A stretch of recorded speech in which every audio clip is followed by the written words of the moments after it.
Today is Friday, and my friend is helping me move my belongings from my parents' house to my new apartment. An hour earlier, I saw my wife leaving on my Ring camera. There wasn't much stuff, and when we left, the truck I rented was almost empty.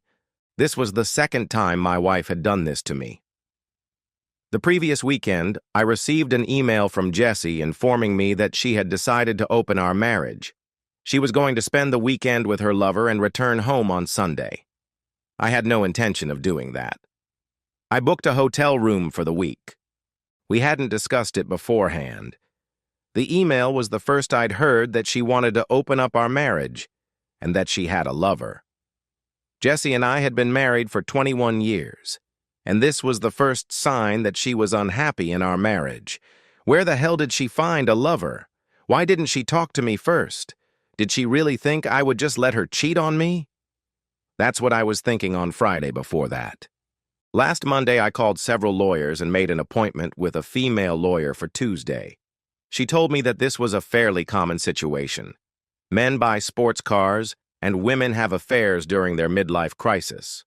I told her I wanted everything to be quick and painless, gave her all our financial documents, and asked her to give me something I could give my wife on Friday.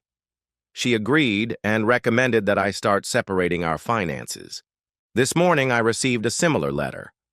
There had been no further communication from my wife. She didn't ask where I was or when I would be home. She didn't call, she didn't text, she didn't call my work. I wasn't going to play this game. Looking through her credit card, I saw that she had stayed at the local Hilton Hotel last weekend. My plan was simple. After I picked up my things from home, I would ask the hotel manager to give me the key to the room my wife had booked for us, catch her with her lover at the scene of the crime, take pictures with my cell phone, and hand her the divorce papers. The clerk looked like a 12-year-old teenager and demanded several forms of identification and $50 before handing me the room key. It was almost 9 p.m. on a Friday, and I figured they'd be too busy to notice me sneaking in. What I discovered stunned me. My wife was standing by the bed in a sexy negligee with a glass of champagne in her hand. Judging by the tissues scattered around, she had obviously been crying. "Where is he?" I asked. "There's no one here, Jack. Come in and enjoy yourself. Pour yourself a glass of champagne." "What happened to your lover, Jessie?"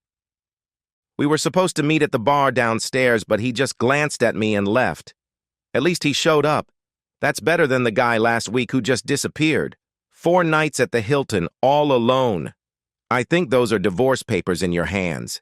You can leave them on the dresser. I'll look at them in the morning. Did you and Nikki take all your things?" I nodded. "Great. Now I have a big, beautiful house where I can be alone." She started crying, and I went over to comfort her, even though that wasn't part of my plans for the evening. "Why, Jessie, I didn't know you were unhappy with us." "You don't understand what it's like to be the wife of the great Jack.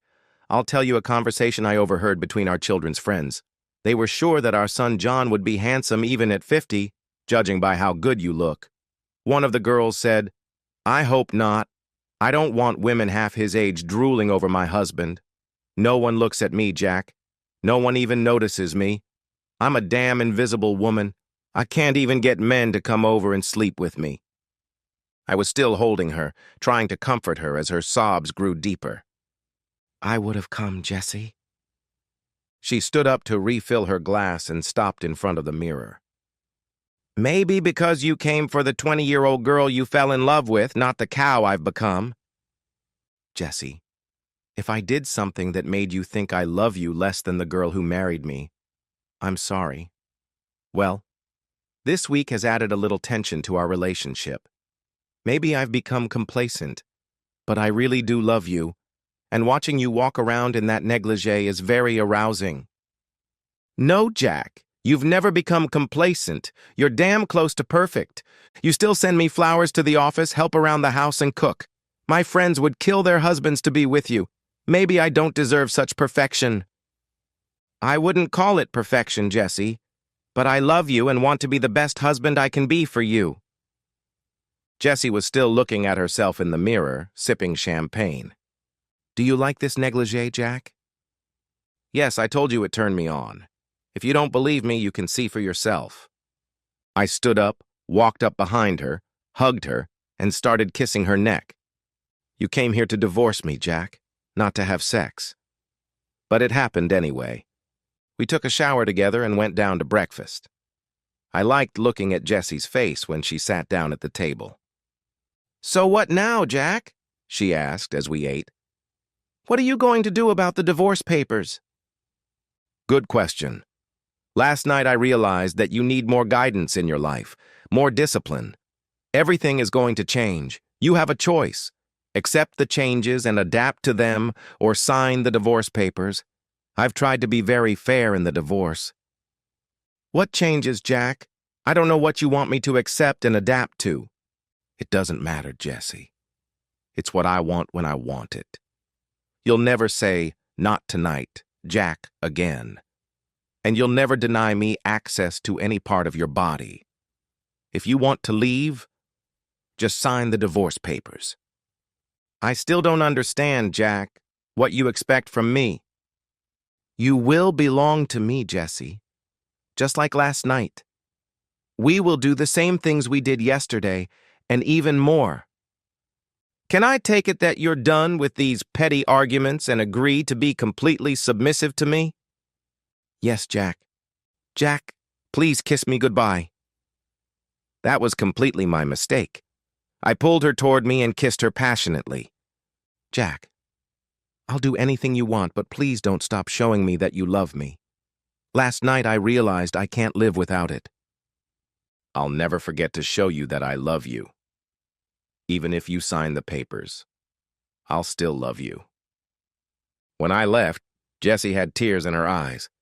My friend Nicky helped me move all my stuff, and I bought him an expensive bottle of scotch to thank him. Jessie was more open to new things than she had ever been in our entire marriage. I also insisted that Jessie join a gym. She quickly lost a few pounds, which motivated her to work out even harder. Jessie even started running with me. Things were going so well that even the kids noticed when they came to visit. My eldest daughter wanted to know our secret because she was afraid her husband was losing interest in her. Jessie told her, "It's between you and me. Last year, your father and I had some difficulties, or rather I had some difficulties, and I was going to cheat on him. Fortunately, the guy never showed up, but your father left and filed for divorce." How did he find out? I told him in advance that I was going to do it. Looking back, I realize it was a crazy idea. Women of all ages drool over your father, even your friends. Men hadn't looked at me in 10 years. I was invisible. And after 20 years, the relationship between your father and me in the bedroom had grown cold. Maybe it was more my fault than his, but there's enough blame to go around. On the night I was supposed to be with my lover at the Hilton, he looked at me and left. I was sitting in the hotel room in the beautiful lingerie I had bought for my lover, drowning my sorrows in champagne when your father showed up with the divorce papers. Although there was no other man in the room, your father was furious. Perhaps for the first time in our entire marriage, I poured my heart out to him, told him that other men had never paid any attention to me, the whole story about middle-aged women. Your father was still angry, but maybe he understood me a little better. He gave me an ultimatum. I could either worry about what other men thought of me, or worry about what he thought of me. If I was going to worry about other men, he wanted me to sign the divorce papers. He had already moved out. If I focused on him, he would tear up the divorce papers, but there would be changes in the house. I can't discuss some things with my daughter or anyone else, but I can say that our sex life has never been better. Your father also insisted that I join a gym. It was the best thing I ever did. I quickly lost 20 pounds and felt much better. Your father and I run on the weekends. Sometimes I notice men looking at me. I've lost 4 sizes in the last year. Sometimes I can't keep your father's hands off me, and since you stopped running around the house, our sex life isn't limited to the bedroom. Mom, I think you've crossed the line and said too much. I didn't tell you that your father and I still spend 1 weekend a month at a hotel. And it's not just sex. Your father constantly shows me how much he loves me. I realize that I'm really happy. What if that guy hadn't left and mom and dad had walked in and found you in bed? I'm scared to even think about it. I'd be in big trouble. All I can say is that God protects idiots.